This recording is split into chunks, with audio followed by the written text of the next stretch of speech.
मित्रों नमस्कार। मैं आपका ज्योतिष मित्र ओम बाबू शर्मा आपके लिए लेकर आया हूं कुंडली के 12 भाव में गुरु महाराज बृहस्पति देव का प्रभाव। किस घर में बैठकर या किस भाव में बैठकर गुरुदेव कैसे रिजल्ट करते हैं, इस विषय पर आज का वीडियो है। तो ध्यान से कॉपी और पेन लेकर दोस्तों बैठें। बहुत महत्वपूर्ण वीडियो है। नवग्रहों में सबसे शुभ ग्रह गुरु माने जाते हैं, बृहस्पति माने जाते हैं, और शनि के बाद यदि कोई बड़ा प्लानिट है तो वो गुरु ही है।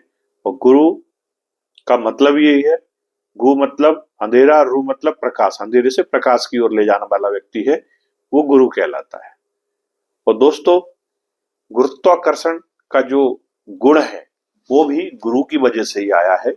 हमारे खगोलीय उसमें शास्त्र में, हमारे आकाश गंगा में जितने भी बाधा व्याधाएं आती हैं, उल्का पिंड आते हैं, सबको गुरुत्वाकर्षण के माध्यम से गुरु अपनी ओर आकर्षित करते हैं और हमको उन प्राकृतिक आपदाओं से बचाते हैं। तो ऐसे शुभ गुरु, शुभ ग्रह जब आपकी लग्न में बैठते हैं, प्रथम भाव पे बैठते हैं, तो आपकी पर्सनैलिटी को बहुत ही प्रभावशाली, बहुत सुंदर, बहुत हष्ट पुष्ट, तंदुरुस्त बनाते हैं। इम्यूनिटी सिस्टम भी आपका अच्छा रहता है। आपकी वाणी वजनदार होती है और भारी होती है और लोगों में प्रभाव देने वाली होती है। हालांकि प्रथम हाउस में बैठकर गुरु जीवन के प्रारब्ध में हमें कठिनाइयां और संघर्ष से जूझना सिखाते हैं, इसमें कोई दो राय नहीं है कि जिनकी लग्न में गुरु या सूर्य जैसे प्लानिट बैठे हों, वो व्यक्ति जीवन के पूर्वार्ध में लगभग शुरू के 30 वर्ष तक स्ट्रगल उसको करना होता है, संघर्ष करना होता है, किसी को कम और किसी को ज्यादा। वो निर्भर करता है कि वहां लग्न कौन सी बन रही है या राशि कौन सी आ रही है या नक्षत्र किसमें बैठ रहे हैं गुरु, उसके अकॉर्डिंग ये ऊपर नीचे हो सकता है। लेकिन ये तय है कि यदि गुरु आपके लग्न में बैठे हैं तो आप वास्तव में गुरु हैं। आप कई लोगों के गुरु बनेंगे जीवन में, कई लोगों को आप ऐसे मार्गदर्शक बनेंगे जो कि लोगों की लाइफ बदल दोगे। ये पहले घर में बैठे हुए गुरु की विशेष खासियत है। ऐसे व्यक्ति बहुत अच्छा मैनेजमेंट करते हैं, बहुत अच्छे प्रशासनिक अधिकारी भी होते हैं। फाइनेंस सेक्टर में, बैंकिंग सेक्टर में, ये लोग इंश्योरेंस सेक्टर में बड़े बड़े पदों पर पाए जाते हैं। वहीं यदि सेकंड हाउस में गुरु आ जाएं, तो सेकंड हाउस में जब गुरु बैठते हैं तो आपकी वाणी थोड़ी मैच्योर होती है। आम तौर पर जो लोगों की बोली होती है उससे कहीं भारी, वजनदार और मोटी आपकी बोली होती है। आपके दिए हुए वक्तव्य को लोग उपदेश के रूप में सुनते हैं और धन संचय भी करवाते हैं गुरु।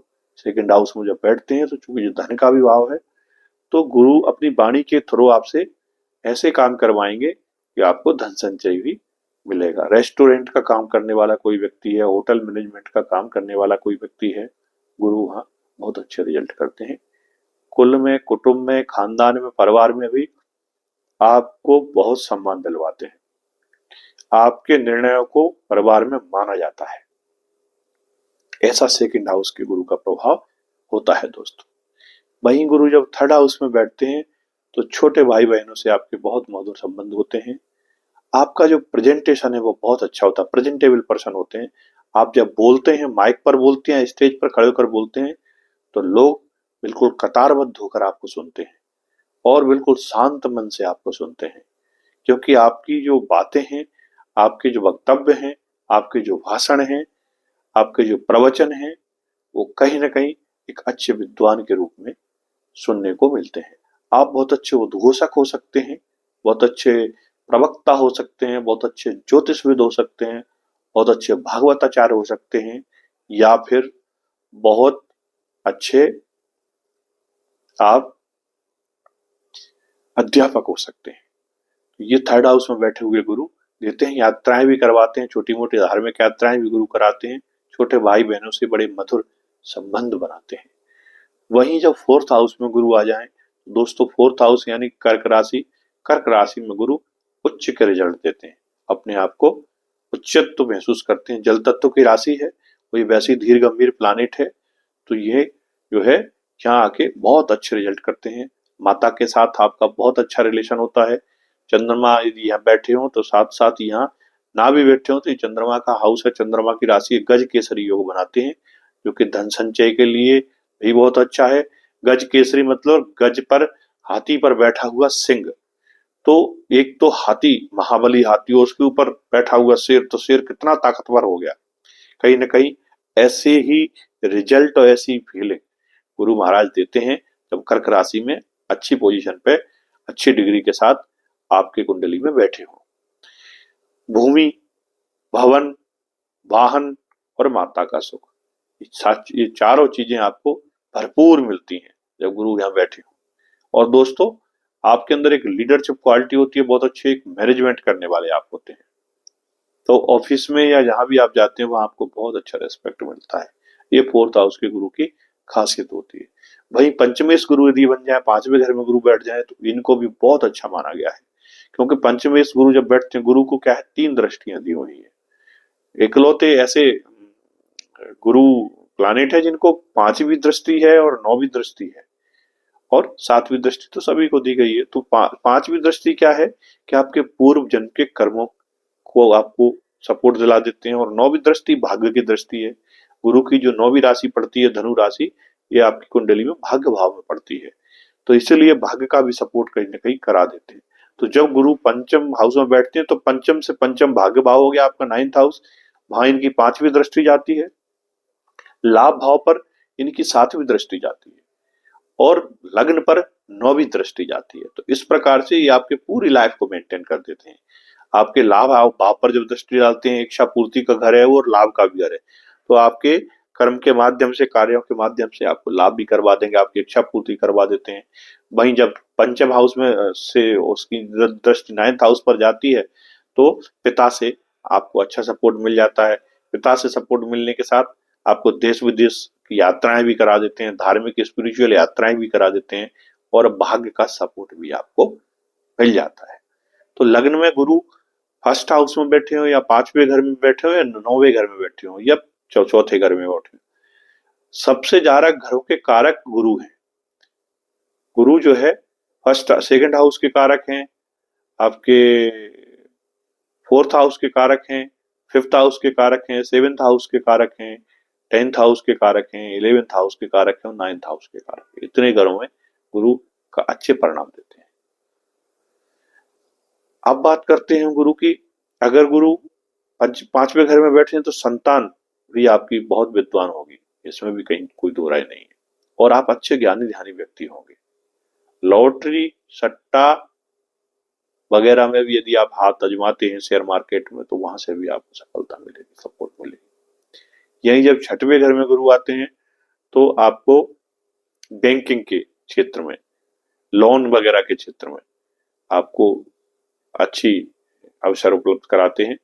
नौकरी के क्षेत्र में भी आपको अच्छे अवसर कराते हैं। कोई अगर कोर्ट कचहरी वाला मामला है तो वहां भी आपको सफलता दिलाते हैं। इस प्रकार से 6th हाउस के गुरु रिजल्ट कुंडली में देते हैं। 7th हाउस में गुरु अगर बैठ जाएं तो 7th हाउस में गुरु का बैठना थोड़ा सा अच्छा नहीं माना जाता है। ये कहीं ना कहीं दाम्पत्य के लिए अच्छे नहीं आते, क्योंकि गुरु कहीं ना कहीं दाम्पत्य के भी कारक हैं, संतान के भी कारक हैं, समृद्धि के कारक हैं, सुख के कारक हैं, क्योंकि विस्तारवादी ग्रह हैं। ये जहां भी देखते हैं इनकी दृष्टि में अमृत रहता है, उस घर को ये बैलेंस करते हैं, वो बढ़ाते हैं। और कार्य को भाव नाश का भी सिद्धांत इनको लगता है कि जिन जिन भाव के गुरु कारक हैं उनमें जब बैठते हैं तो कहीं ना कहीं वहां कुछ चीजों का नुकसान भी कर देते हैं। जैसे कि हमको मान लीजिए 7th हाउस में गुरु बैठे हैं, तो हमारी जो पार्टनर हैं वो थोड़ा सी प्राउडी होंगी, थोड़ी सी घमंडी होंगी, और घमंड होने की वजह ये है कि वो योग्य भी हैं उसके। ऐसा नहीं है कि वो सिर्फ खाली पीली घमंड कर रहे हैं, उनमें योग्यता है। और उस योग्यता को जब वो आपके साथ शेयर करती हैं, आपको कोई सलाह देते हैं, आपको बात मानते हैं, पति हो या पत्नी हो, आपको वो नहीं गले उतरती है। आपको लगता है यार कि ये मुझे समझा रहे हैं, ये मुझे क्या ज्ञान देंगे, मुझे तो बेहतर पता है।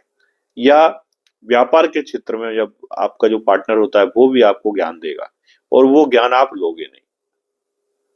तो उस वजह से वो कारको भावनाश का सिद्धांत वहां काम करता है। तो ये उसका रीजन है। तो हमें गुरु के साथ यही ध्यान रखना है कि ईगो से बचना है। आपने देखा है जितने जितने बड़े आचार्य हुए, बड़े बड़े संत हैं, इनके अंदर यही एक प्रॉब्लम होती है, कहीं ना कहीं थोड़े से ईगो से हो जाते हैं। थोड़ा सा अभिमान, स्वाभिमान और अभिमान में थोड़ा फर्क है। तो इसकी जो बारीक लाइन है उसको हमें समझना होगा, तब जीवन में हम गुरु के अच्छे परिणाम लेंगे। 8th हाउस में गुरु जब बैठते हैं तो अच्छे तो नहीं माने जाते, लेकिन आयु में वृद्धि करते हैं। आयु में वृद्धि करते हैं और साधना के क्षेत्र में यदि हम हैं, तंत्र मंत्र साधना कर रहे हैं, ज्योतिष कुछ सीख रहे हैं या कोई और रिसर्च कर रहे हैं, तो उसमें गुरु हमको अच्छा सपोर्ट करते हैं। बकाया 9th हाउस में जब आते हैं तो इनका अपना हाउस है, जैसा कि मैंने बताया इनकी अपनी धनु राशि पड़ती है दोस्तों। तो ऐसा व्यक्ति बहुत अच्छा ड्राफ्टिंग करने वाला होता है, ऐसा व्यक्ति बहुत अच्छा लिखने वाला होता है। धनु लग्न या राशि वाले लोगों को आप देखना, या गुरु 9th हाउस में बैठे हो, ऐसे व्यक्ति अगर कुछ लिखेंगे तो उसको बार बार चेक करेंगे, तब कहीं किसी को आगे फॉरवर्ड करेंगे। सीधे एक बार में लिख के मेल किसी को आगे नहीं बढ़ाएंगे, एक एक शब्द को चेक करते हैं। ऐसे ही उन्होंने अगर कोई ड्राफ्ट उनके सामने आपने रख दिया तो उसको बार बार काटेंगे, बार बार फिर ठीक करेंगे, और कम से कम शब्दों में अधिक से अधिक बात कहने का प्रयास करते हैं। ये 9th हाउस के गुरु की खासियत होती है। ऐसा व्यक्ति धार्मिक होता है, अपने माता पिता के लिए बहुत कुछ करते, तीर्थ यात्रा भी करता है, मंदिर बनाता है, उनके याद में या उनके स्मरण में बहुत सारे अच्छे धार्मिक कार्य कृत्य भी करता है ऐसा व्यक्ति, और खुद भी धर्म यात्रा करता है और धार्मिक होता है। वही बात कर लूं मैं 10th हाउस में गुरु की, तो 10th हाउस में गुरु नीच के माने जाते हैं। यद्यपि नीच के होते हैं लेकिन उसके बावजूद भी ये नुकसान नहीं करते, ये सपोर्ट ही करते हैं। बस नीच के इस तरह से हो जाते हैं कि 10th हाउस में जब आप कार्य क्षेत्र में हो तो थोड़ा सा आपको घमंडी बना देंगे, प्राउडी बना देंगे। आप अपने आप को विशेष होशियार समझोगे, आप दूसरे की बात नहीं मानोगे, या फिर आप प्लानिंग बना रहे तो बहुत सारी प्लानिंग बनाओगे, उसको इम्प्लीमेंट नहीं करोगे। ऐसी चीजें कई बार देखने को मिलती हैं 10th हाउस के गुरु के साथ। और बकाया गुरु यदि ठीक है आपकी कुंडली में तो धन धान्य की कमी तो कभी आती नहीं, ये कभी कभी रहने देते, आपको पैसे की कमी नहीं आने देते। 11th हाउस में जब गुरु बैठते हैं तो ये इच्छा पूर्ति का घर है दोस्तों। इच्छा पूर्ति के साथ साथ ये लाभ भाव भी है, और यहाँ जब बैठते हैं गुरु तो यहाँ से इनकी जो 7वीं दृष्टि जाती है वो जाती है अपने पंचम हाउस पर, 5वें घर पर। तो इनके मित्र का घर है, सूर्य का घर है, और यहाँ जब दृष्टि डालते हैं तो आपके ज्ञान में वृद्धि करते हैं, आपकी संतान को भी विद्वान बनाते हैं।